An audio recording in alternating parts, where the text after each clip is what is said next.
Welcome back to Regs Automotive, where everything we do is hard. Today we're back on this 2014 Jeep Grand Cherokee SRT8 6.4 liter Hemi Scat Pac that's sitting behind me. This is the engine that we installed and the customer had supplied us. The engine came to us burnt up.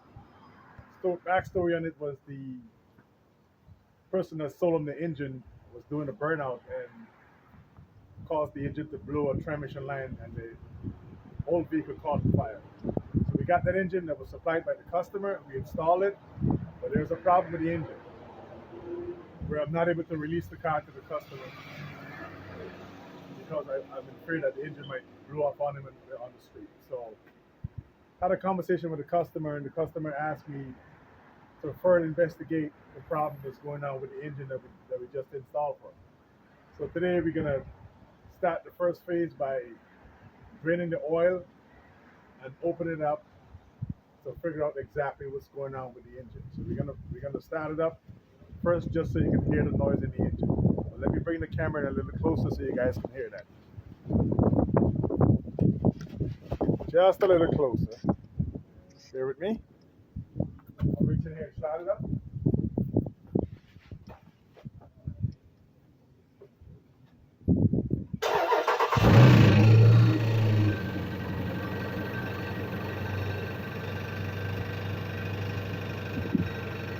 Here we are, the motor does run. It runs nice and smooth and nice and perfect. You can see right there. But there is a noise that's coming from the bottom of the engine. I'm going to put the vehicle up in the air so we can further investigate what the customer complains of.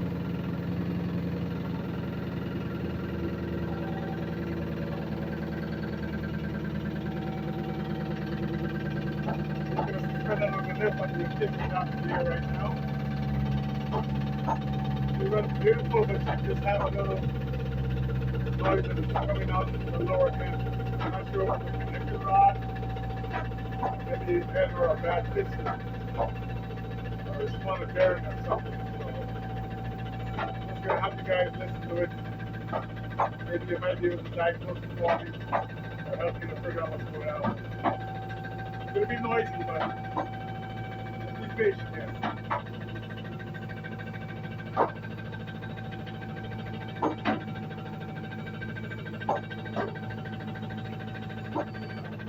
Okay, if you get fully suspended and running, just gonna grab the camera here a little bit and move it on in so you guys can actually see and hear the noise on the bottom of the crankshaft here.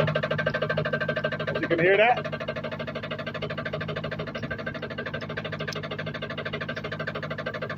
That's sounding really, really weird, like something is wrong with the connected rod or something like that, you know? Not sure, but we're going to try to see if we can figure it out. You can hear that.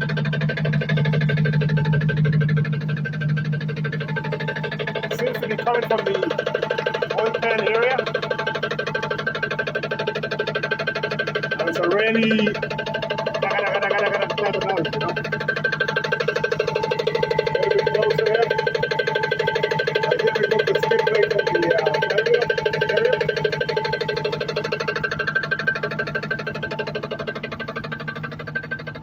You guys can hear it. Just gonna back this up a little bit here, so that's the noise that we actually have that's coming out of the oil pan. And we're going to try to see if we can investigate that to find out what the real cause is and what's really going on with it. So I'll bring the vehicle back down, I'll shut it off, I'll drain the oil, and then we're going to start we'll take a camera after the oil is drained and push it through the oil drain hole to see if we can figure out what's going on with whether it's a piston or whatever it might be. Hopefully we can be able to spot it on the camera. So let's just go ahead and try to see if we can remove the oil drain plug and drain the oil out of it. And also to inspect to see what the oil conditions are.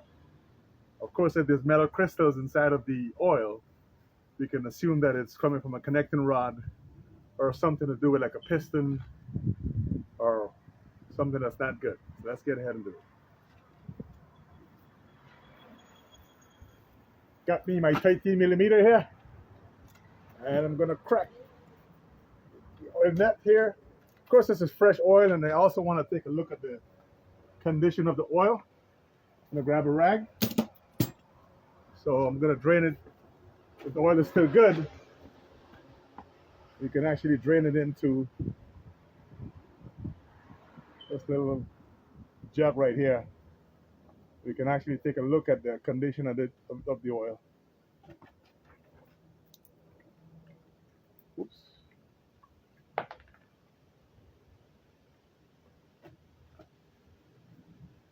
It is draining. Looks nice and fresh, to be honest with you.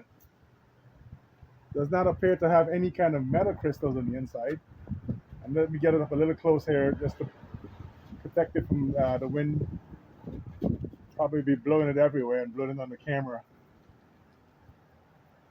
I put about 7 quarts of oil in this vehicle here after changing the motor.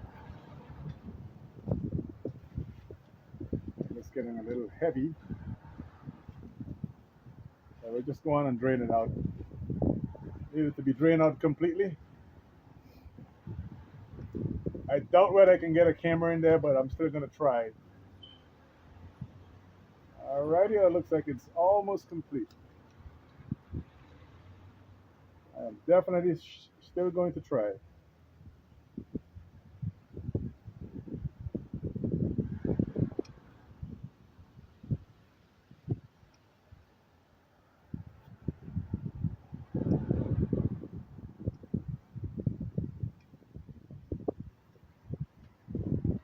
So reach down here real quick, and hopefully the wind doesn't blow things around too much.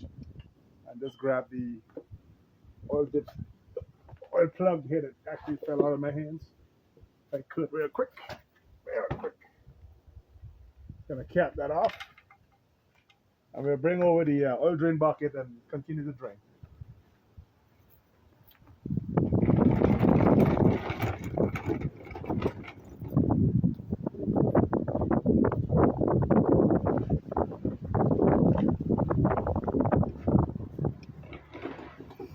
Kind of need this to be completely fully drained out of oil so we don't have any surprises when we're trying to put the camera up and to inspect what's happening. My preference would probably be if I can leave it overnight, and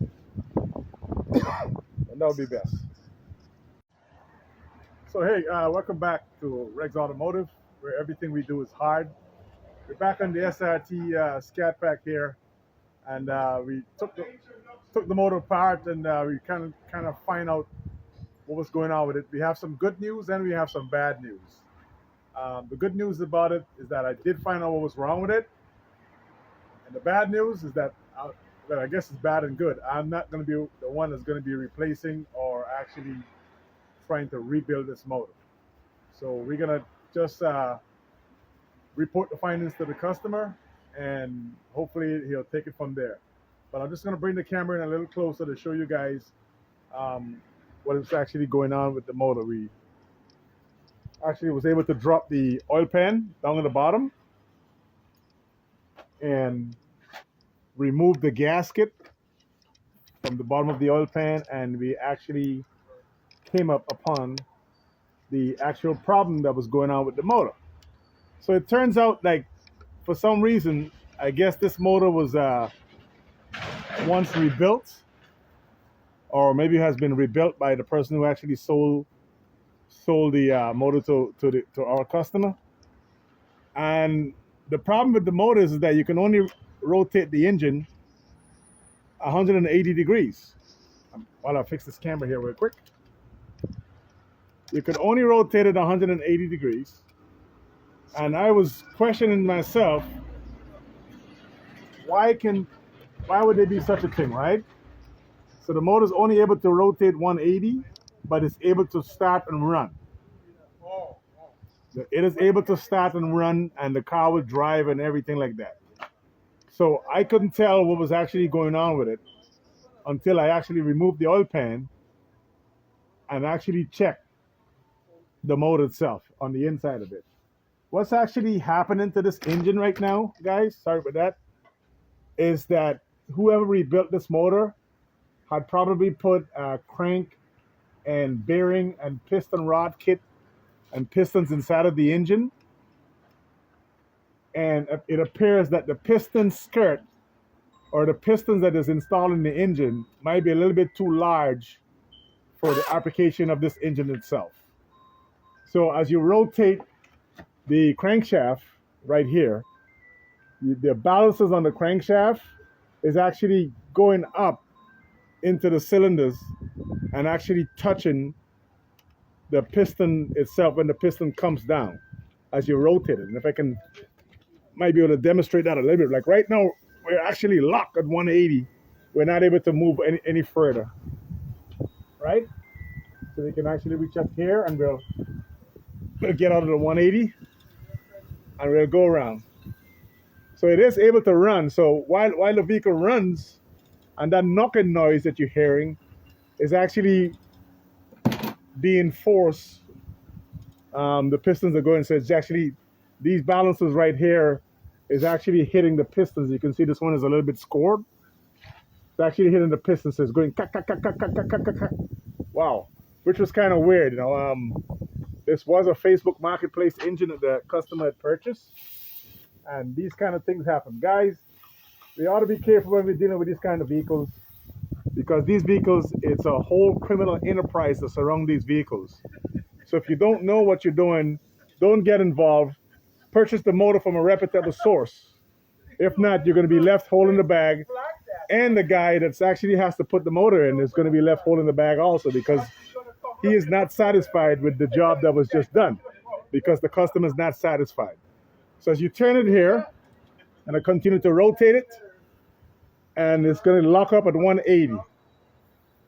So it's going to lock up at 180, but the vehicle does run when it's forced to do so. And that is because the balancers on the crankshaft itself is slapping up against the piston skirt of the piston.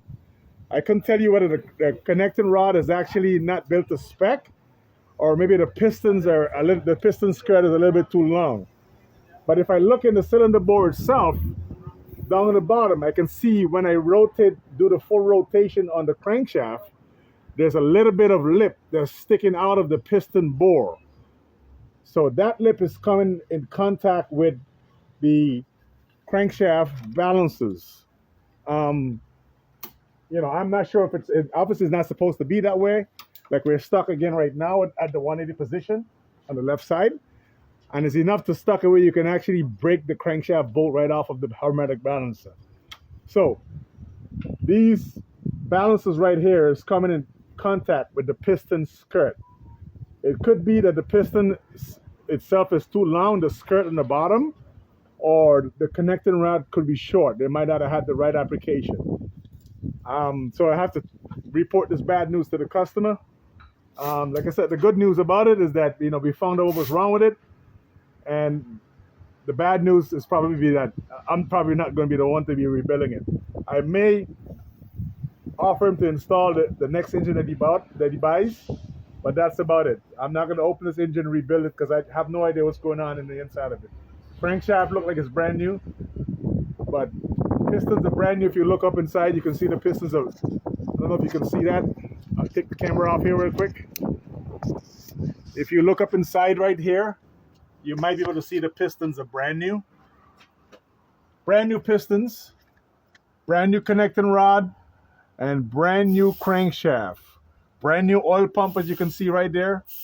So the piston harmonic balancers right there on the crankshaft is actually touching the piston skirt.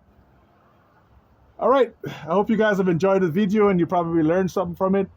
If you did, please like and subscribe the video, and I will get you on the next one. Bye-bye, your boy Rex is out.